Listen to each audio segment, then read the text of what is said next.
Hello and welcome, everybody, to today's episode of the Angelic Footprints podcast.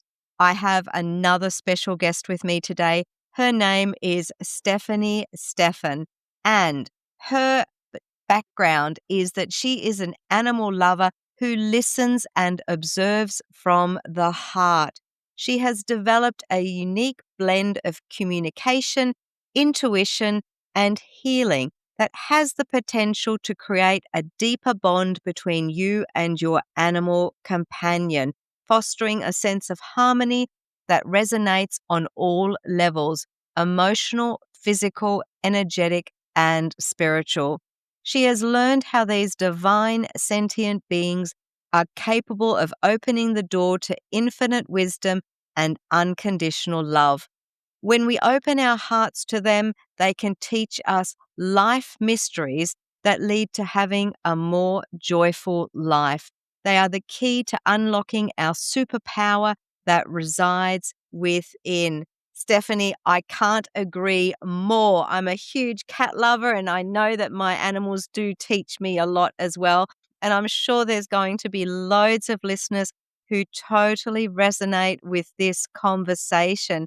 Firstly, let me thank you for being on the show.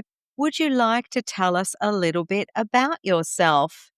Thank you so much for the lovely introduction, Dagmar. I'm very honored to be here with you. Yes, animals have been definitely something I have my entire lifetime. I have always admired and loved, and I always saw them like angels, literally, because they are messengers of love. They teach us to open up our hearts regardless of what is happening. So that happened since childhood. But it was not until later on in life when I started working with Reiki that I realized, oh, there is an entire new dimension of love that I had not experienced before. And that set me on the path to work with them at a different level. And I have the Usui Reiki, which is a traditional one. And that's the Mm-hmm. one that we use our hands as healing hands on those who need it. But then I also have the shelter animal Reiki, which is hands off, meaning the animal is the one that decides and the animal is the one that leads how they want to receive the offering of energy healing. Because it is not for me to decide what's good for them, it's them choosing what they would like to receive from me. And then I also have Dragon Reiki, Empowerment Reiki, Pendragon Reiki. So it's a total of four, and that's basically a combination of different modalities that I have incorporated to create my own. And I just love it. It's been a passion of mine to be of service to the animals. And by being of service to the animals, I'm also helping those humans who have those animals in their homes, but also the animals that are in wildlife and sanctuaries and shelters too. Oh, Stephanie, that is such a beautiful gift. And I genuinely mean that. What you are doing is so powerful and so impactful, not just for the animals, but for their owners, but also for the animals in the wild. And I know I've got two cats. One cat, she's very happy for me to do Reiki on her, and she just lies there. And when she's done, it's like, yeah, I'm done. Okay, thank you very much. We're all done. Yep, no worries. I'm going to hop off now. But I know what you're absolutely talking about. That is such a powerful modality. And they do accept it if you ask them. So I believe everything that you're saying. So thank you for sharing that with us. What we're here for today is to hear all about your angelic experiences. And I know that you've got a few. So would you like to share those with our viewers and listeners, please?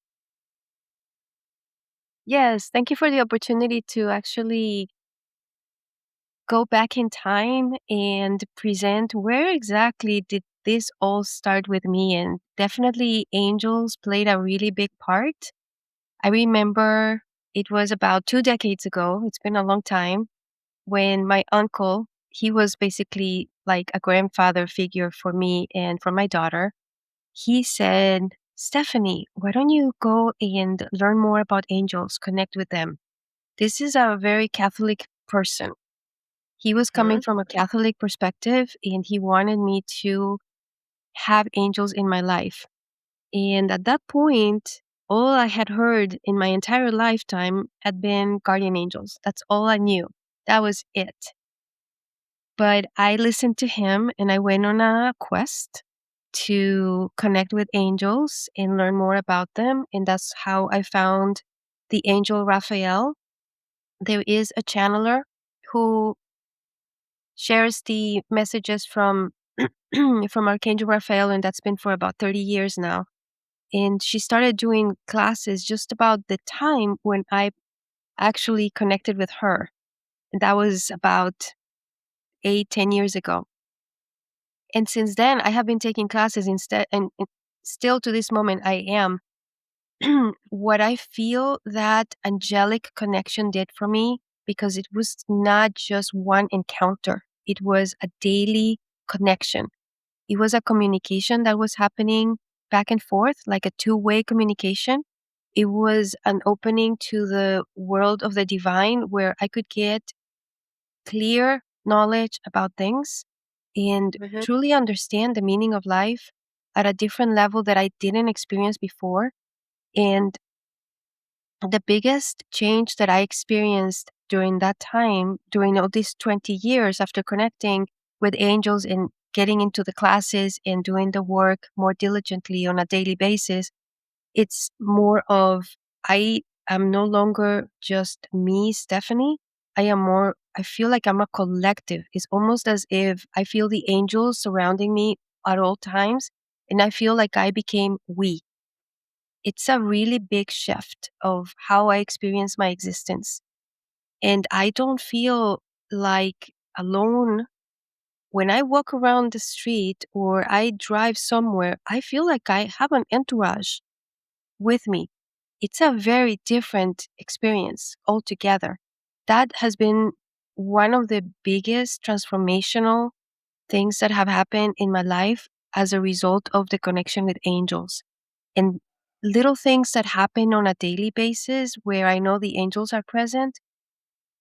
I remember when I was a kid, the house where I grew up in was it was a basement, and then there was the second floor.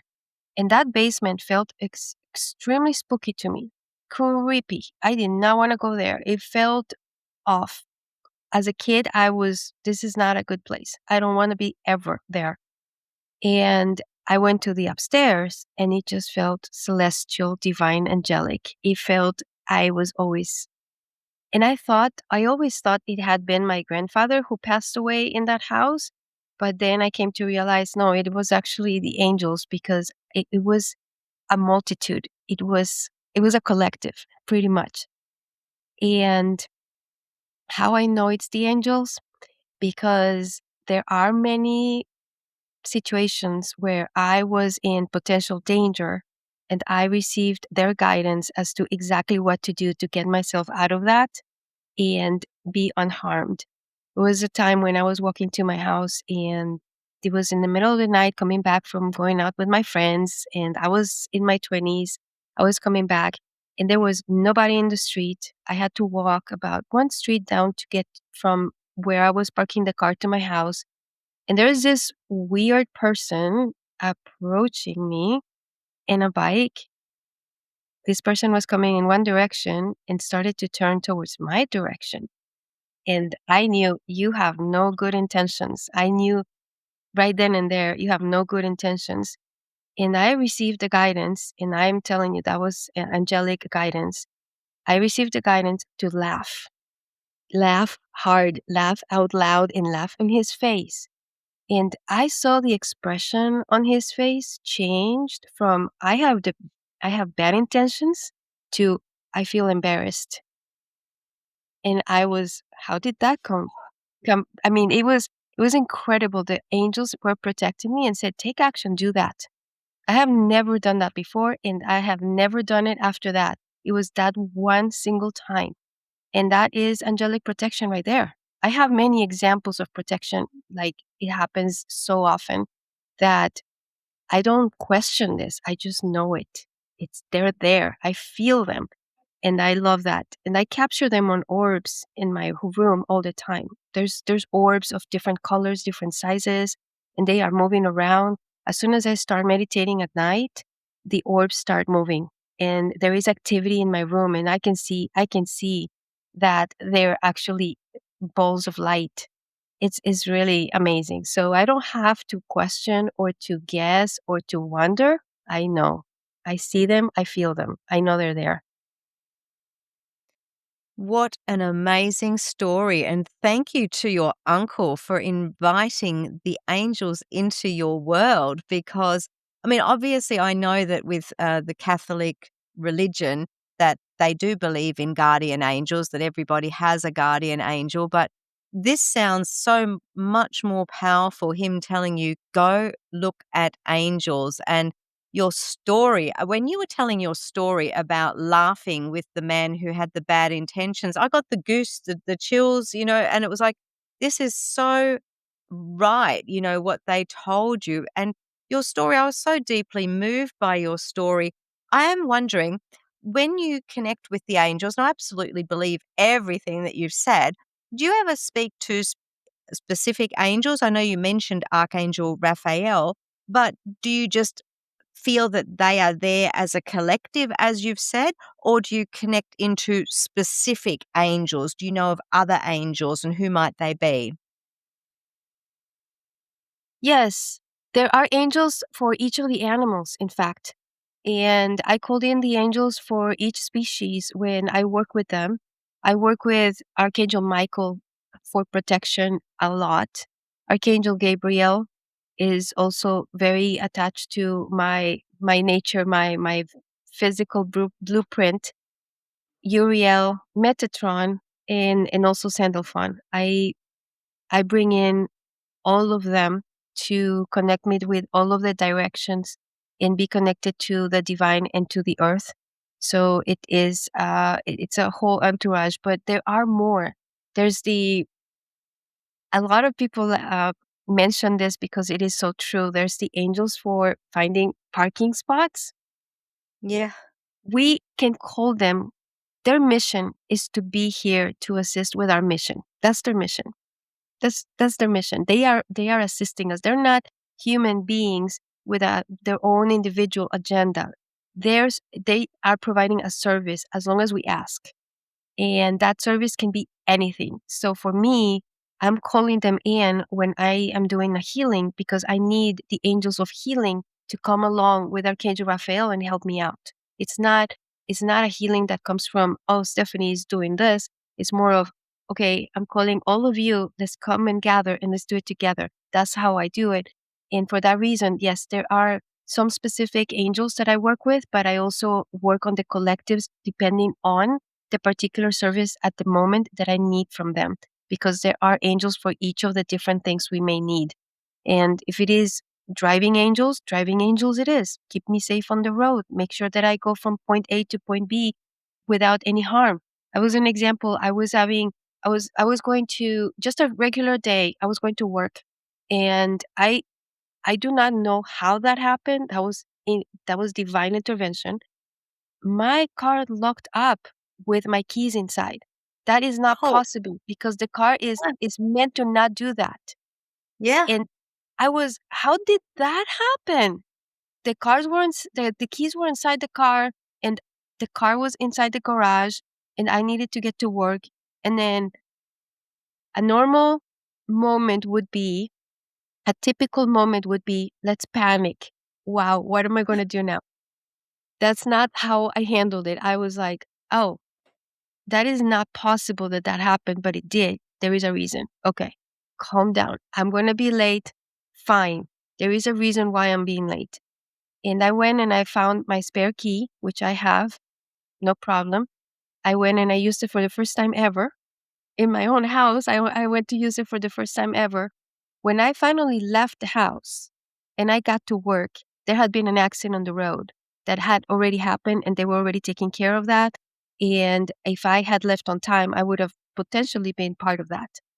I knew even when the moment the car locked down on me, I knew something is protecting me from something I do not know.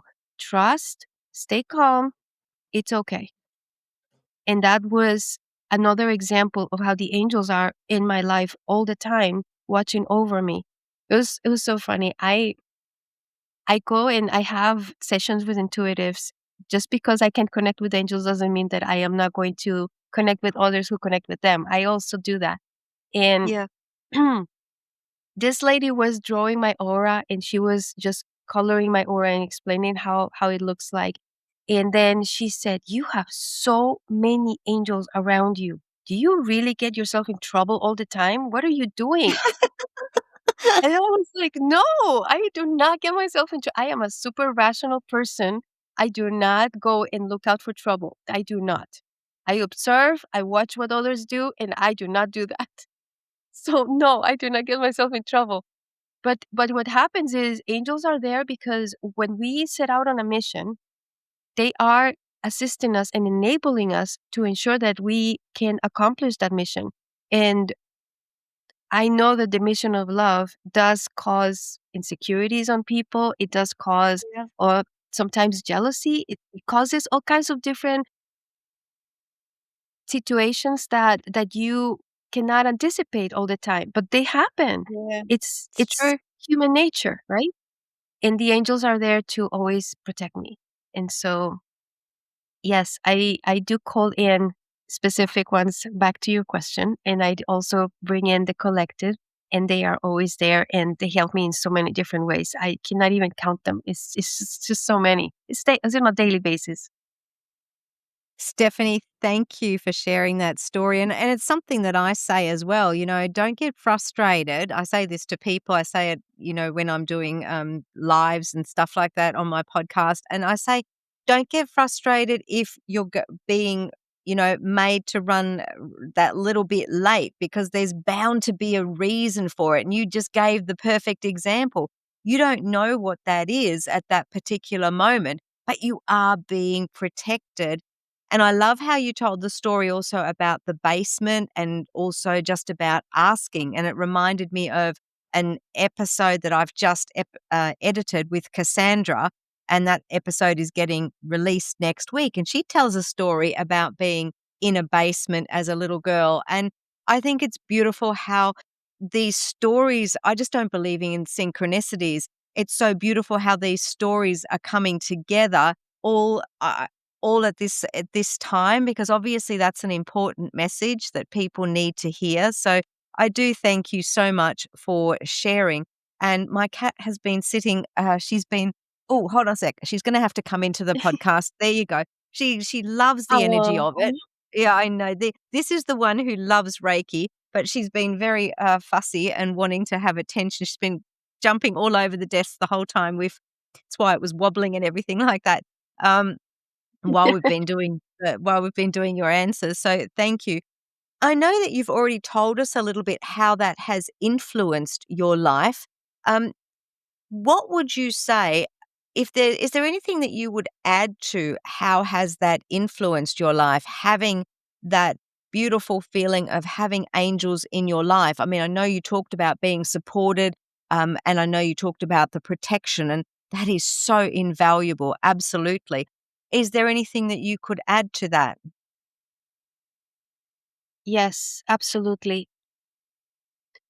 I believe that when I first started to get a sense of my identity as an individual, that happened sometime in adolescence. The way that I was experiencing life was through the lens of me as an individual. What I mean by that is I was what are my needs that I need to get filled? What are the wishes that I want to have? What are the goals that I personally want to have? It was all very super incredibly self-centered. It was all about me. It was like me from the beginning of the day to the end of the day. It's like, what am I going to do? What am I going to eat? What am I going to think about? It was all about me. And then after the angels came in, it was all about us. It's not what I do that is going to benefit me. It's what I'm going to do that is going to benefit others or harm others. I need to be very accountable about my choices. I have to be accountable on my emotions and I also have to be accountable on my actions. It's not Yeah. about me anymore. It's about us. And that is the most significant transformation that happened with the angels, because they're teaching me that if I am thinking, let's say this is very common. People go, for example, to a coffee shop and do people watching, and Yeah. they are just drinking their coffee, their tea, and they see people coming in and out. And what are the thoughts that happen in that moment when the whatever person walks in and out? What are the thoughts? Angels have taught me to have loving thoughts of empathy, because whatever I am surrounded by, it's a reflection of me. I am no better or no less than anybody else. We are all sparks of divinity walking around here. And if we can see ourselves the way that the angels see us, we would just see little tiny little sparks of different colors of lights. That's what they see. And and if I'm seeing a person that is walking in with an outfit that I would have never worn, that's not what I'm going to go after. That's not the thought I'm going to have. The thought I'm going to have, that person is me having a different experience with different tastes, and they're experiencing their life in a whole different way that I do. How cool is that? It's called diversity. And I love that. So that is different than who I was when I was a teenager. Completely different. That's empathy. That is seeing me through their eyes and seeing them through mine. It's being one with everyone around us, either being humans or being animals or even plants or trees. We are all part of the same wholeness. We are all in this together. We are one. So yes, my vision of everyone is just little tiny little dots, like little sparkling little things that are vibrating at different frequencies. For that reason, they're different colors. And when you put them all together, they're just this brightness light that is who we all are together. Is Yes, it is wonderful. I love it. So back to your question, how have they transformed my life? Imagine, that would have never been my thought when I was a teenager, but now it is. It is such I don't even know how to put that into words. It is such an amazing worldview that you have, Stephanie, and I really believe there needs to be more of it.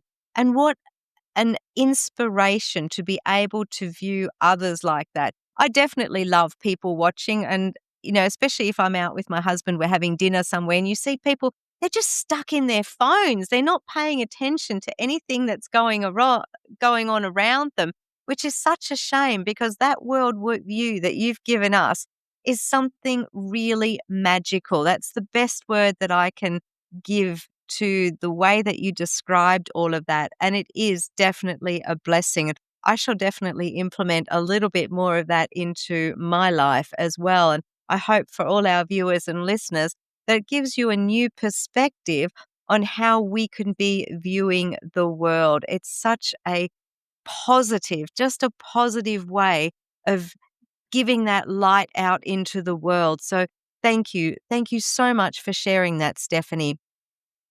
Do you have something that you would like to share with our viewers and listeners in terms of something that you would like to offer, whether that's a book or something that you would like to share that can promote you in some way? Thank you. Thank you for asking that. Yes. Well, my book is this one, The Path to Unconditional Love. And you can recognize it because it's got a mandala with different animals in it. And in the center is the heart. So this is the book that consolidates a lot of the stories that I have through my experience with animal healing, but most important, the lessons of wisdom that they have brought to me, such as the one I was explaining about people watching and practicing empathy instead of looking at the appearances, right? That is something that I learned from animals and from the angels, because a lot of the times we don't take time to stop and think, what is my animal teaching me? Like your cat. Your cat is teaching you in this moment, is telling you, I love energy that is uplifting. I want to be part of it. And of Yeah. course, the cat does not want to be away. Some other room in the house wants to be part of the moment right here, right now. And that's why that is happening. But the cat can also be teaching you at another instance where you are very much in your thoughts, in your mind, and your cat is coming to get you distracted. And maybe the tail is just passing by your face, and all of a sudden you feel, oh, I love my cat. And then the cat magically brought you back into your heart. That is a lesson right there of shifting your energy from being in a lower density moment to being in a more high frequency moment. The cat is doing that quietly, but so effectively. That's another lesson that the animals teach us all the time. But I do not know if we are all listening and paying attention. That's the difference. This is why I wrote the book. So if you would like to find me, the book is everywhere online. You can find it anywhere where you buy books. And I am also offering a class that is coming up in at the end of May, May 30th and 31st. It will be posted in Kumara Academy. And if you would like to join me, the discount for that will be Stephanie 15, 15, and you will get a discount if you would like to join me.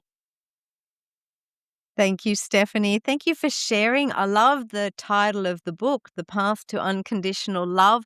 And I love what you said. Great. That's Grace. And if I've been sitting at my desk all day, there comes a time on the day, it's usually around 4 o'clock because she knows I've been sitting for too long. And she comes in and she says, Mummy, it's time for you to stop. Get out of your chair. It's time for you need to give me fussing. That's her way of saying it's time for you. You've done enough now. So, yes, I do pay attention and I love having that symbiotic relationship with my pets because I talk to them and I believe that they talk back to me as well. And, they have their way of communicating as all animals do. And we're very fortunate to live in a very rural area. So I get to see sheep, I get to see deer, and I get to see lots of different animals. And it's just an amazing experience because then I'll stop and I'll talk to them and I'll tell them I mean no harm. And, usually they just give me a look as if to say, what's this weird human doing? But hey, that's okay. I don't mind. But I love that connection with animals. And thank you for sharing your beautiful story today. How can people connect with you, Stephanie? Please do share that with our listeners and viewers. Yes, thank you for asking. I have a podcast called Purrs, Barks, and Tweets with Love. This is brand new, and all of the links to my website and other events that I have going on are always listed in the notes of my podcast. That will be the easiest way to find me. And the website that I have is Frequency of Unconditional Love by Stephanie Stephan. It's a long name. For that reason, if you want to find me, it's easier to find me through the podcast. And that's the language of animals, is not mine. And that's why it's called Purrs, Barks, and Tweets, because it's them talking through me. Well, I will make sure that I have all of those links from you. If I haven't got them already, I shall be sure to get them off you and post them onto the website as well. Thank you for being here, Stephanie. It's been so lovely to hear your story. Are there any final thoughts that you would like to share before we finish up? Yes. Love starts with self love. We cannot give what we do not have. And if we try, it leads to resentment. So, the most loving thing we can ever do for the world, for the animals, for anyone around us is first, we need to prioritize ourselves and love ourselves. Self love is the number one, and loving others is number two, because we have to have a full cup before we try to give anything to anyone. We cannot give if we are depleted, and it's not going to be conducive to being sustainably loving in the world. For that reason, the animals are teaching us to practice self love as well. For that reason, I want to say self love and then loving others. 1 and 2. Thank you. And definitely our angels can help us with that as well. If we ask them, they can show us ways that we can definitely bring that energy into ourselves. Stephanie, it's been such a pleasure having you on the podcast today. Thank you so much for sharing all of your beautiful stories. And I do wish you all the very best with your own podcast going forward. For all our viewers and listeners, thank you once again for tuning into the podcast. It's great to have you here. And if you enjoyed today's show, please share it with 3 people who you know would find it beneficial. You might also like to consider leaving a 5-star review, because the more you love it, the more other people are going to love it, and they're going to get the benefits as well. In the meantime, may your life be filled with hope and inspiration.